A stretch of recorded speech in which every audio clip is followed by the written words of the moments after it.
Hey, good afternoon, everybody. Tom Stewart here, Smart Business Moves.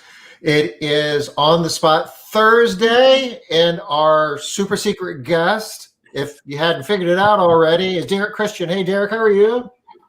Pretty good. Hopefully no one gets too much motion sickness. I'm using my cell phone because I'm actually on vacation, so I must really like you guys in Steamboat in Colorado, and I can't get into my Airbnb yet. So, Derek, you can't even tell that you are holding it. When I am on my phone, Tom gives me grief the whole entire time. Well, for once, I actually spent a decent amount of money and bought a good phone, and it's got stabilization and all that stuff. Oh, get out. What did you get, Derek? I know.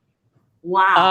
I don't know the exact model, but it wasn't the $99 one I normally get. So yeah, normally the last phone you had, I think it came from some Pacific Rim country, and it was a brand that nobody had ever heard of.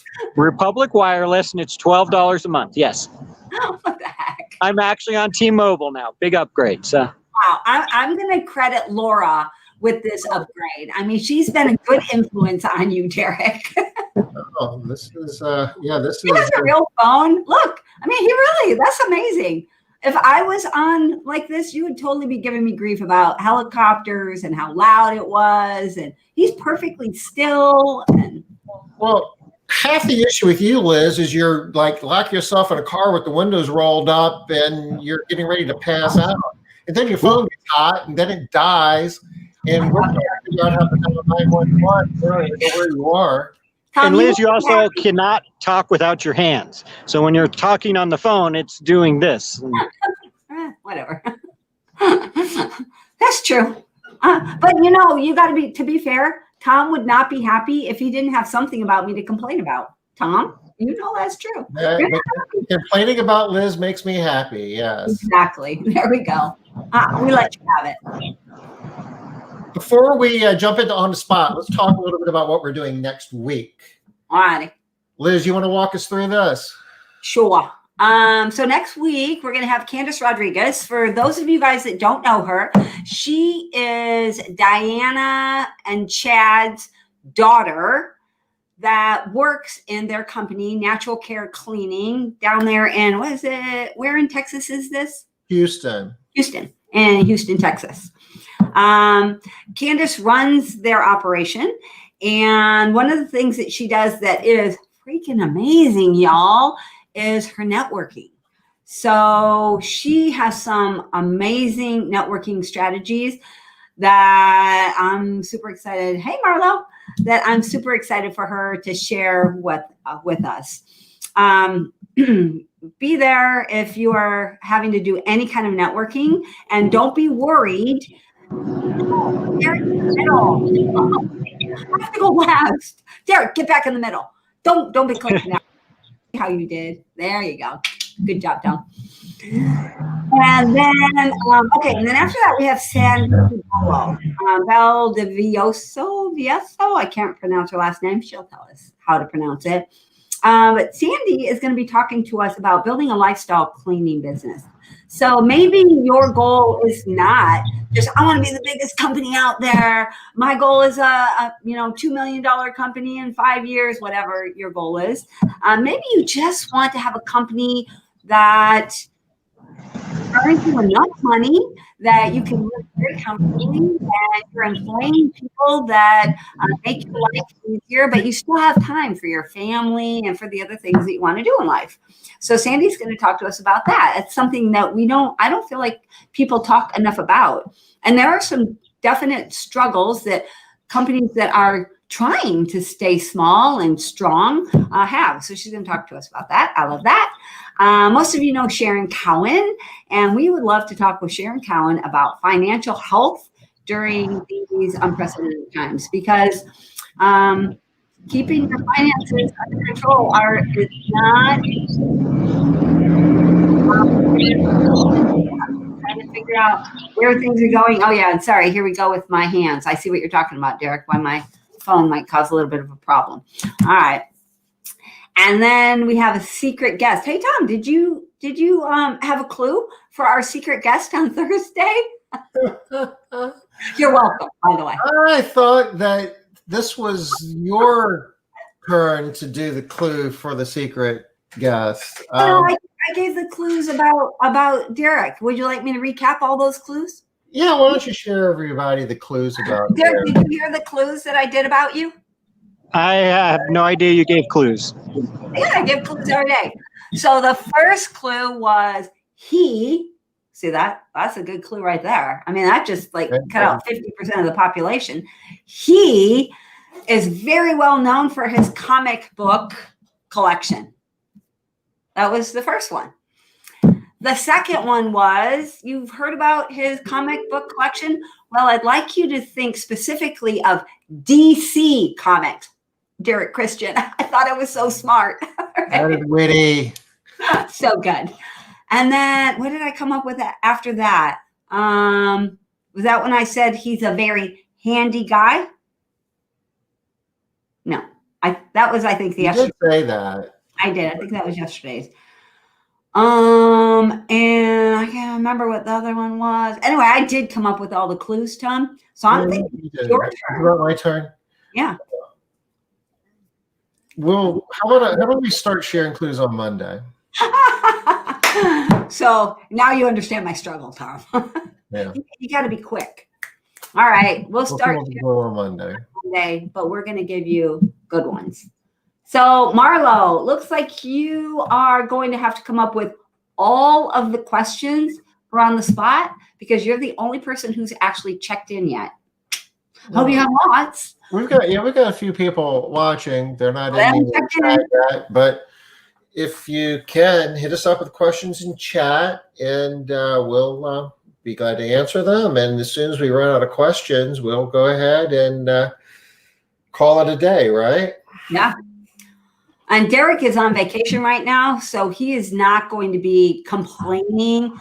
Oh, hey, Leslie. Yeah, no complaints. Yeah, he's not going to be complaining if we don't have enough questions.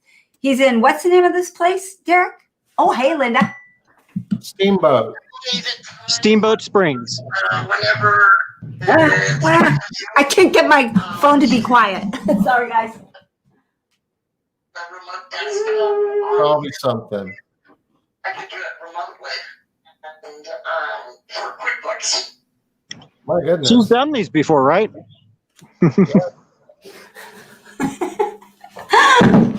I'm so glad you can't see me like squatting next to my desk. Did you just put that in the refrigerator?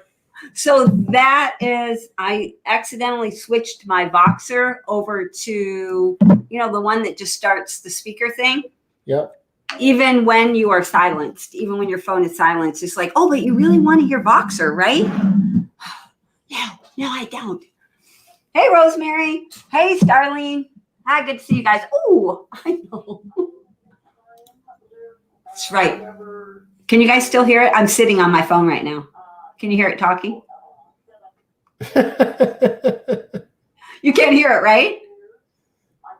What's a Decepticon? Oh my goodness. Transformers, the bad guys, Megatron, She's speaking directly to Derek here. Yeah, they're in modern terminology, it would probably be Soundwave would be the phone, but anyway. Yes. So you can tell that Aja understands the comic book world. What's Ali? A little. I like this. Yeah, thanks, Derek. She's glad that you explained it to her. So where are you, Derek, though? What's the name of the place? Steamboat Springs, Colorado. Steamboat Springs. So I asked Derek what he's doing there, what's going on. He said this is a ski resort. Isn't that where most people go in the middle of summer, a ski resort? Well, they're also having a hot air balloon festival, and there's great hiking, and so. And it's also where I was born. Hey, Laura! Bonus guest. Yay! Okay, we got our first question coming in over here too. Okay, do we want to jump in and start doing some questions here? Yeah. Okay, let me.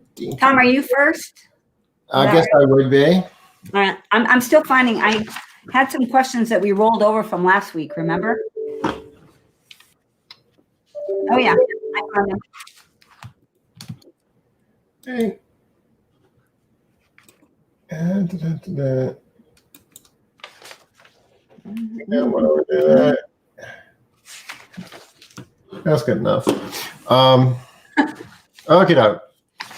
For anyone who uses solos, how do you get people to get comfortable on having a man go in for the cleaning, especially little old ladies or those who have young daughters who are at home during the summer or during COVID?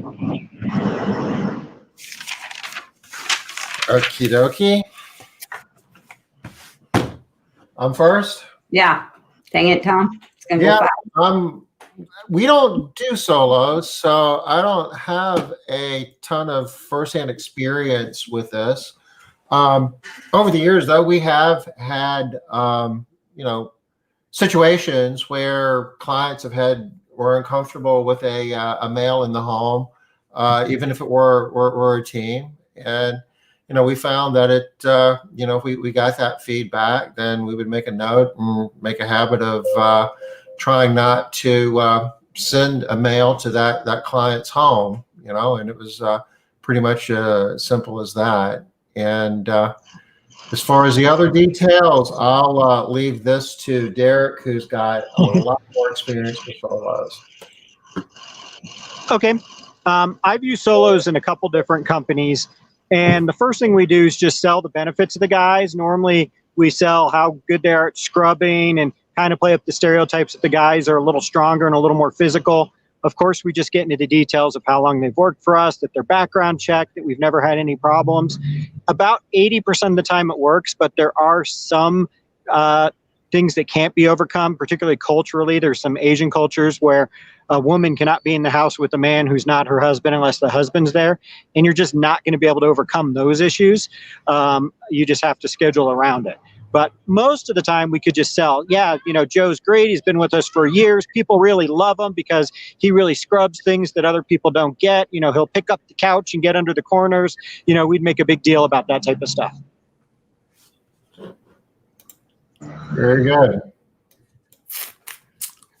You ready, Liz? Yep. Okay, so we have only recently started using solos. I would say it was a little bit before COVID, but I think it's new to us this year. I wouldn't swear to that, but I feel like it's like in this year. But we have had a lot of men recently wanting to work for us. So I, of course, learned most of my thinking about solos from Derek. And so we use a lot of that thinking and telling them about how great they are, how strong they are, how they really don't get tired scrubbing, showers, blah, blah, blah, but try not to push it too much in case I have to send a woman out there. I don't want it to be like, oh no, she didn't scrub my shower. The other thing that we did is we're talking to the guys about how to approach the women and how to be real nicey and get on their good side. So that's the other thing. Do you have a nicey training course? Kinda, yeah. You got Laura there. Do you want a shot at this one, Laura?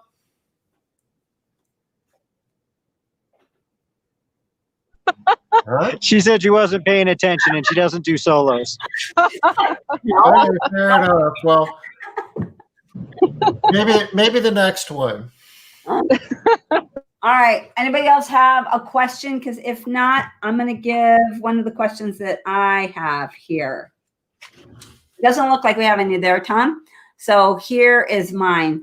What is your best suggestion for how to hire the right OM, operations manager, or office manager? I guess I don't know. It could be either one. I don't know. OM. Does that mean I have to go first? That's what it means. I'll give my shot on it. A couple of things. First of all, it's honestly a really tough position. It's one that has always taken me a fair amount of trial and error. So if you're having a bit of a hard time and it takes you 2 or 3 people, that's normal. I'm also a big fan. I think Tom's the one who taught me a bit of basically doing tryouts. One of the things I used to do in the past is I'd promote a cleaner into a position they weren't ready for, and it'd get me into a lot of trouble. So I've kind of learned not promote people, but instead say, hey, I need your help today. Can you do this? And have them help me on a couple tasks and see if they had any real skill at it. The person who was my office manager for a really long time was pregnant and on limited work, and I just had her do some filing in the office one day, and she came in and told me my filing system sucked and here's what she did to fix it. And I was like, ooh, I like you. So I've discovered sometimes the best thing to do is give them a little tryout. So don't tell them I'm considering you for a job that you might yank away. Just say, hey, we're slow today, I could use some help in the office, and see how they do with some tasks. Awesome. Okay, Liz, you ready? Yeah. Okay, so I'm with Derek here that it is not, it's not just cut and dry. There is no one right answer where you're like, we're going to tell you what to do, and that's it. You're just going to place the ad, and you're going to get the right person that's going to apply, and they're going to be perfect. Yeah, it doesn't really work that way. But what I can say is to reduce the odds of getting the wrong person is figure out who you are, what kind of person you like to work with, and then interview for that type of person before you are thinking about the skills. Not that the skills don't matter, because they absolutely do. But if you don't like this person and you don't get along with them, even if they are a rock star and do great work, you're going to hate them. So the first thing is figure out who you like to work with, what personality and behavioral style you like, and then look for that person first, and then make sure that they have your skills. So disc assessment, maybe. What do you want to do with this last second, Liz? I'm going to roll it over to you, Tom. I feel really generous right now. Okay. We do like to promote from within whenever possible. A lot of the uncertainties and unknowns of just hiring somebody for any position, especially a leverage position, is you don't know a whole lot about them. So in terms of their work habits, their values, or even if they're able to get out of bed and come to work every day. So if you're able to hire from within, you already know what you have in a lot of regards. So if you can find opportunities to give people to take on additional tasks, you can kind of get a feeling pretty quick who's got more aptitude. Another thing that we do when we do go out on the street is more and more we're using tools and Indeed and LinkedIn to search resumes that are out there. People who are looking for jobs, you can specifically target people who've got experience you're looking for that might otherwise not find you and apply to you. We go hunting for them. That was good, Tom. That was really good. I used your second too. Yeah. All right. Karen's got a question, so we'll have to let her go before my next question. Well, that's the way it's supposed to work. So thank you, Karen. Karen, cute picture. Oh my gosh, I love your little profile picture there. That's adorable. So adorable. So what factors do you take into consideration when you partner up or are co-owner in another cleaning company? Well, this is a really good group to ask. You ready to go? We only get 60 seconds? Okay. Yeah. All right. All right. Do you want to know what I have done in the past, or you want to know what I think works and what doesn't work? I'm going to tell you what I think is a good idea. The same sort of idea that I said earlier about find out what the people are like. Make sure that they're people that you like the way that they work, and make sure that they have things that you maybe admire, respect, and check in on their core values, that their values are very, very similar to yours. I think that the biggest problem is when, I think it's a struggle when you have really strong personality types, or behavioral types too, that are coming together, because there can be conflicts that you got to overcome. But if you have aligning values and vision, I think it's going to make a whole heck of a lot easier. Very good. Well, for starters, I think that you want to ask the question, why do you want a partner or a co-owner? And the other person, needs to be asking the same thing. The discussion needs to be, why are we doing a partnership?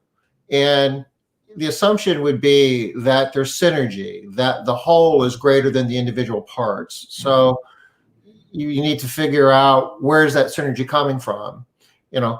If your partner is it because you've got different skill sets, and the expectation and the agreement and understanding is that different partners are going to be owning different parts of the business? And if so, you need to really drill down in terms of what each one is expecting of another. And there's financial partners as well, that they're bringing cash as opposed to, calories, if you will. So there's a lot of discussion about expectations and who's bringing what to the party. Yeah, I mean, Go ahead. In general, partnerships, first of all, are really tough. So if you don't need it, I would recommend you not do it. If you do it, you go in with a plan of what would happen if it eventually breaks up. I've had a lot of partnerships, some successful, some not. And style matters a lot. I drive Tom crazy all the time because I literally will wing everything. And Tom is not somebody who's real comfortable with I don't know, Tom, I'll figure it out once the video starts. And that can be a real problem. We've worked it out. He's come to trust us, but you can see how those stylistic differences can drive each other crazy. And so it's not just what looks good on paper, it's style. And then also an exit strategy is important. Your lives are going to change. One of you is going to decide they like the company where it is. The other one's going to decide they want to get it huge. You might be aligned now that you want to have something, but 3, 4, 5 years from now, you're probably going to be in different places. That's it. That was good. Yeah, you know what? That was really good. I feel like we gave really good, solid advice, Karen, from all sides of that coin, right? How to get into it, and also thinking about potentially how you're going to be getting out, and what you're going to do in the middle there. All really good stuff. Listen to all of us. I'm begging you. Okay, Tom. So anybody else that has a question, you better get it up here, because I only have one more question, and that I got from people before the call. And so after this question, if no other questions pop up, we done. All right. This question is from a guy that says, my business is still not. So this is kind of a long question. I don't know that you want to type the whole thing in, Tom. He says, my business is still not where it was before COVID. What are your top 3 suggestions for getting business back up? Maybe just top 3 suggestions, or?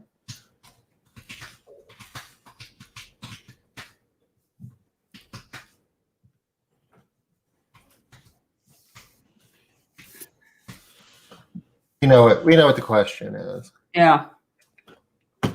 I'm up first again? Yep. Okay.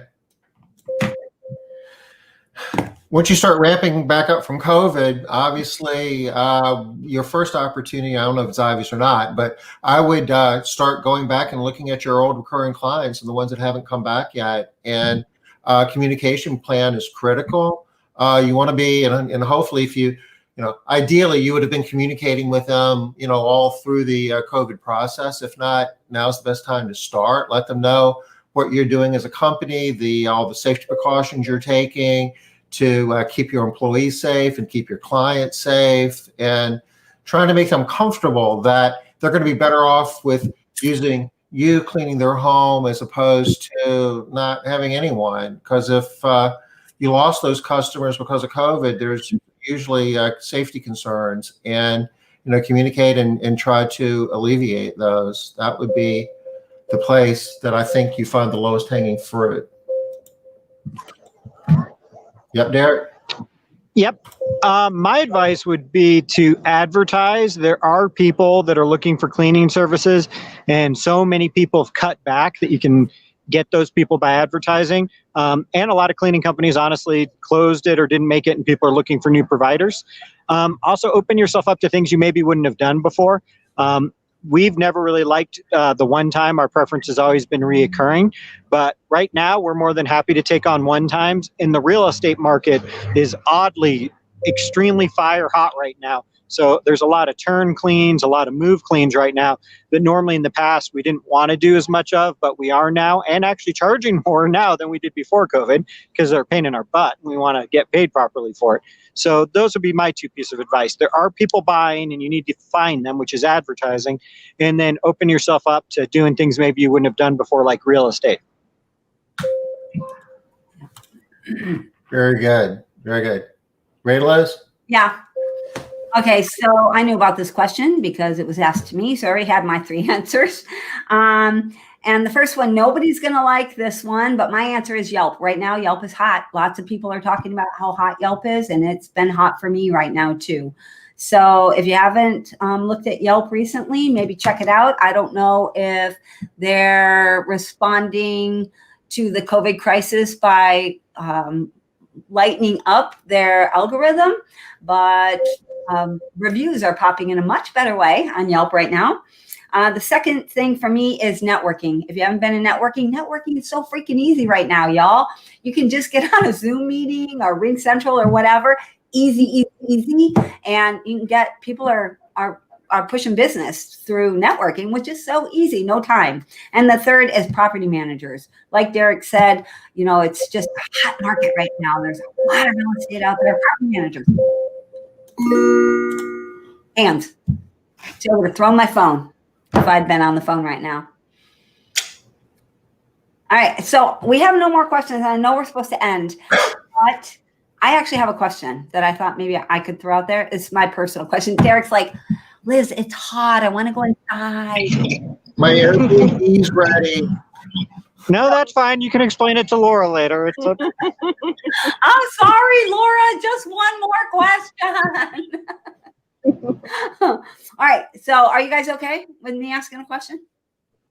Go ahead. Sure. My question's going to be like, We like you. I'll put you on the spot here. Can I open my box? No, absolutely not. Tom wants to open a package of live roaches, y'all. No. They came in the mail today. All right. So Linda has a question too, but my question first. No, okay. Linda's question first. But then I still get to close out with my question. My question's still good. Okie dokie. All right. You want to read it, Liz? Sure. Can you speak on percents of revenue to dedicate to expenses, payroll, supplies, rent, utilities, owner income, etc.? There you go. And Derek, you're up. You ready? Yeah, sure. You're going to start with me, which makes it tough. I mean, in general, the goal is for the owner to take home 20%. Traditionally, the goal is to keep your cost of goods sold under 50%. So that typically leaves me with about 20% for my office staff and my office overhead, and 10% for marketing. So 50% COGS, 20% for my office staff and rent and everything, 10% for marketing, and 20% take home. Yes. He's got all this extra time. You know why? Laura. Laura, yeah. Yeah. No. She disagrees with me. I don't think that's reasonable these days, but I'm famous for paying my office staff very low wages. My most expensive person in my office makes $14 an hour, and she thinks that's insane. Derek, give Laura the phone. We're going to give her a minute on this one. You ready? I'm ready. I used to think that those were pretty reasonable margins. My cost of goods sold has always been higher. I would say it's been around 55% forever. My overhead used to be a little bit lower, and I think a 20% margin used to be reasonable.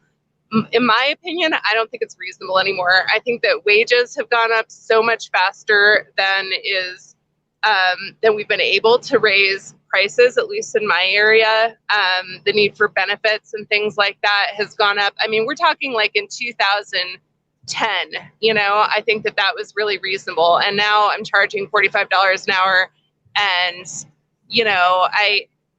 I've had to increase staff wages and overhead staff wages a lot. Prices have gone up on a lot of things. Insurance has gone through the roof for me in the last 5 years. I just don't think that those are reasonable margins anymore personally. So that's all. I like that answer a lot. Yeah. I do. I can relate to that answer. You ready, Liz? I am. Okay, so I'm kind of in line with Laura that the numbers that have traditionally been there are like really a struggle.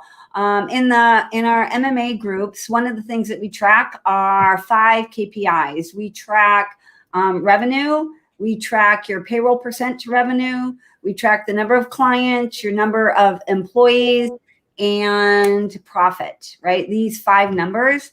And so to be able to get some of these numbers, we're looking at the different numbers. And what we're seeing is it would be really nice. We're having as a goal 55% as your direct expenses. So we're happy when people are getting that. We're hoping what we're trying to shoot for as a group is for everybody to be hitting 18% as profit, and nobody's there right now, y'all. That's what we're shooting for.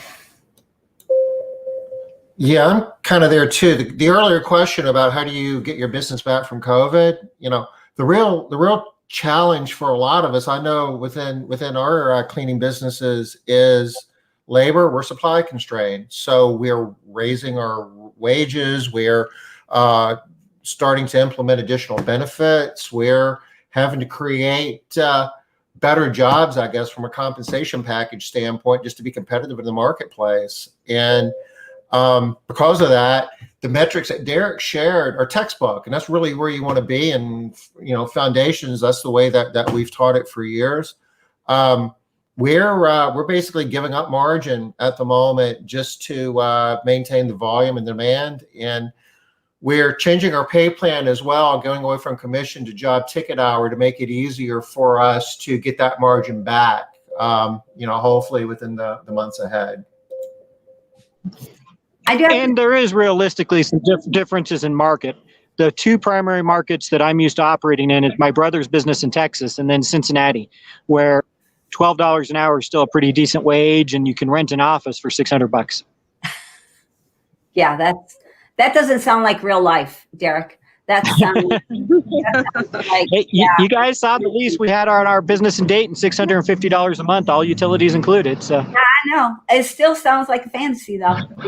It just does, I do want to say one other thing real quick, Tom, is maybe you could have hit on about Made Central. That's one of the things that Made Central does, is help to track how to get more money out of the labor, how to make more money off labor, because it's such a hard thing to do right now. And no, Marlo, am I right? No, Tom, don't tell us why you ordered the live roaches. No, my son has a bearded dragon, and dubia roaches is Prickle's favorite. Yeah, my brother used to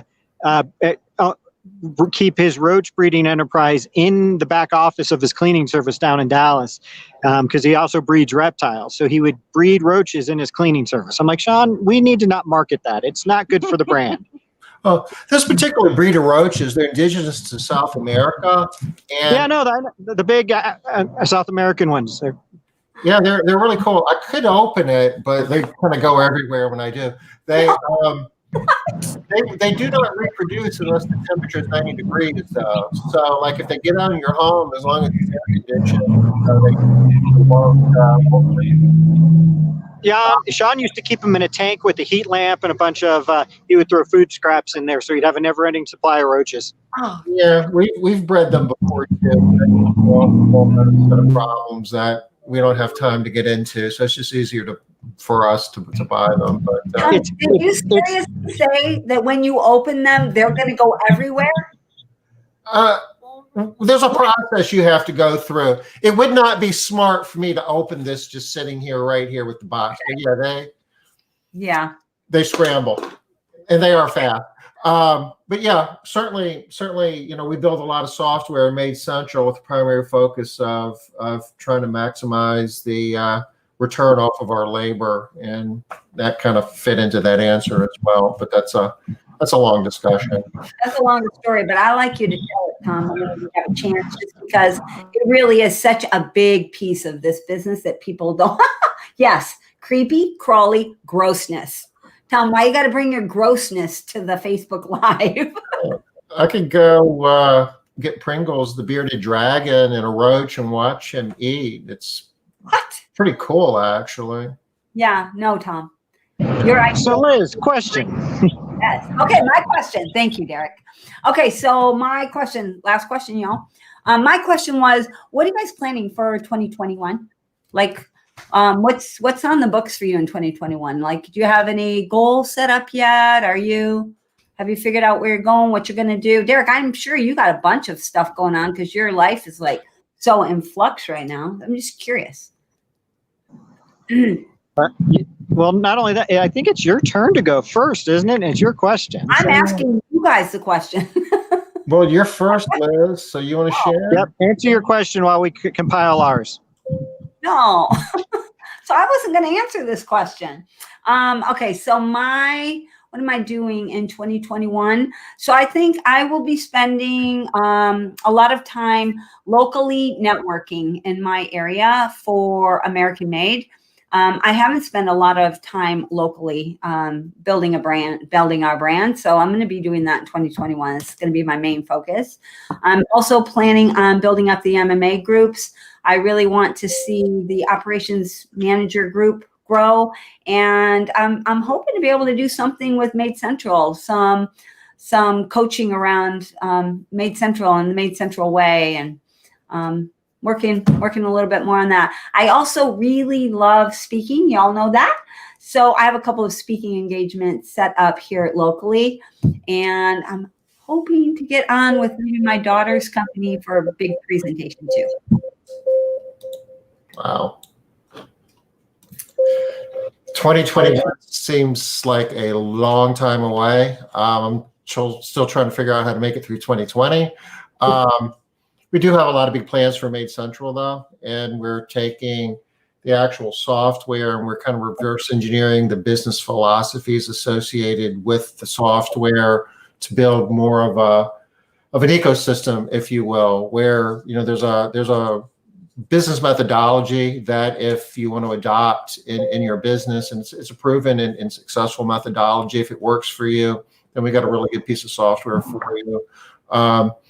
In addition to that, we are, as castle keepers, we really kind of figured out what some of our true DNA is through COVID. And we're going to be focusing a lot more on the science of cleaning in 2021, introducing hypochlorous acid, doing more with ATP meters, and just speaking more to the science side of cleaning. Okay, well, Liz touched on it earlier, but those of you that don't know, in addition to the cleaning services I'm involved in, I also own a handyman company, and the home remodeling space is going absolutely nuts. So we're just trying to keep up with demand. People are spending more money on their house than you would possibly imagine. So we're trying to show the biggest growth and profit we can this year. And my goal is actually to sell it in January. I'm expecting that in January, there's going to be a lot of displaced corporate people looking for something else to do. And I think I'm going to have a really good story of, look, the biggest recession you've ever seen in your life, and we grew. Buy this company.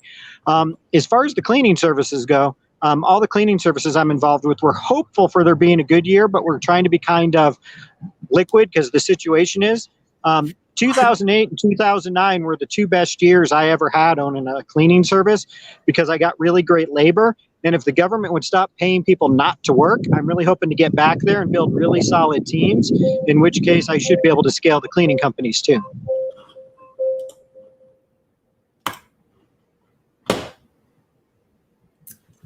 What you got, Liz? That's it. Liz answered first. Yeah. That's it for me. That's it. It's an early call this week, y'all. Yeah, we still have a little more time. I could go get the lizard if you want to. What? No, okay. Tom, I think we were clear that we don't need to see anything. So let me get this right. Molly is welcome to join anytime, but no reptiles. At any time you can bring Molly, but the reptiles are, well, and it actually sounds like the reptiles are fine. It's your creepy crawlies that are never okay.